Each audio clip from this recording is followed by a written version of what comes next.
ការលេងកីឡាគឺវាល្អចឹងសូមឲ្យម៉ាក់ប៉ាងគ្រប់រូប support កូនលើកទឹកចិត្តគាត់ត្រូវតែធ្វើអ្វីដែលជាក្តីសម័យរបស់គាត់ដែលគាត់ចង់លេង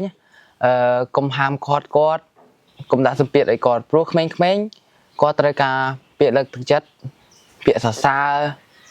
ការបីបាច់ថ្នមគឺត្រូវការពាក្យល្អច្រើនក្មេងៗគឺគាត់អត់ត្រូវការស្ដីបន្ទោសការដាក់សម្ពាធរបស់គាត់ការខត់ខាំងក្តីសម័យរបស់គាត់ការស្រឡាញ់របស់គាត់គឺគាត់អត់ត្រូវការអញ្ចឹងទេសង្ឃឹមថាម៉ាក់ប៉ាគ្រប់រូបនឹងយល់អារម្មណ៍កូនដែលគាត់ចង់លេងកីឡាคลิปវីដេអូនេះខ្ញុំចែកជូនទៅកាន់ម៉ាក់ប៉ាគ្រប់រូបដែលគាត់មានកូនប្រុសស្រីមិនថាប្រុសមិនថាស្រីទេដែលគាត់ស្រឡាញ់កីឡាអីក៏ដោយដែលពួកគាត់ក្មេងៗគាត់ត្រូវការពាក្យលើកទឹកចិត្តអញ្ចឹងសង្ឃឹមថាម៉ាក់ប៉ាគ្រប់រូបនឹងយល់ចិត្តកូនដែលកូនចង់ធ្វើអ្វីគឺឲ្យគាត់ធ្វើចោះតែសំខាន់គឺគាត់ធ្វើអ្វីដែលល្អអត់ប៉ះពាល់ដល់សង្គមគឺការលេងកីឡាគឺវាល្អអញ្ចឹងសូមឲ្យម៉ាក់ប៉ាងគ្រប់រូប support កូនលើកទឹកចិត្តគាត់ត្រូវតែធ្វើអ្វីដែលជាក្តីសម័យរបស់គាត់ដែលគាត់ចង់លេងកុំហាមគាត់កុំដាក់សម្ពាធឲ្យគាត់ព្រោះក្មេងៗគាត់ត្រូវការពាក្យលើកទឹកចិត្តពាក្យសរសើរការបីបាច់ថ្នមគឺត្រូវការពាក្យល្អច្រើនក្មេងៗគឺគាត់អត់ត្រូវការស្ដីបន្ទោសការដាក់សម្ពាធរបស់គាត់ការខត់ខាំងក្តីសម័យរបស់គាត់ការស្រឡាញ់របស់គាត់គឺគាត់អត់ត្រូវការអញ្ចឹងទេសង្ឃឹមថាម៉ាក់ប៉ាគ្រប់រូបនឹងយល់អារម្មណ៍កូនដែលគាត់ចង់លេងកីឡាដូចខ្ញុំផ្ទាល់គឺខ្ញុំចង់លេងបាល់តែពេលខ្លះប៉ាខ្ញុំក៏គាត់ហាមដែរអញ្ចឹង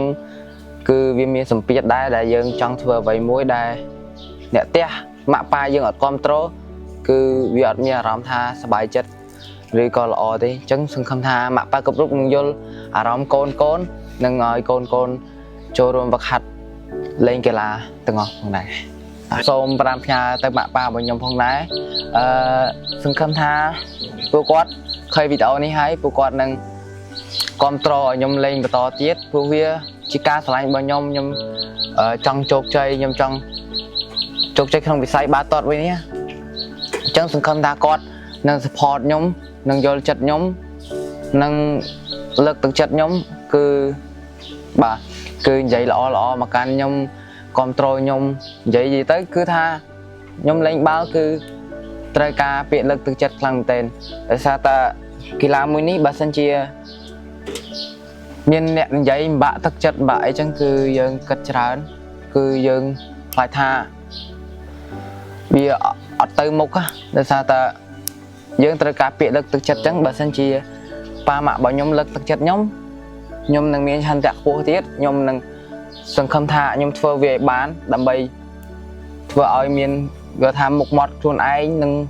កិត្តិយសគ្រួសារផងដែរអញ្ចឹងសង្ឃឹមប៉ាម៉ាក់ខ្ញុំនឹងយល់ចិត្តខ្ញុំមួយនេះអញ្ចឹងអរគុណកាន់ពួកគាត់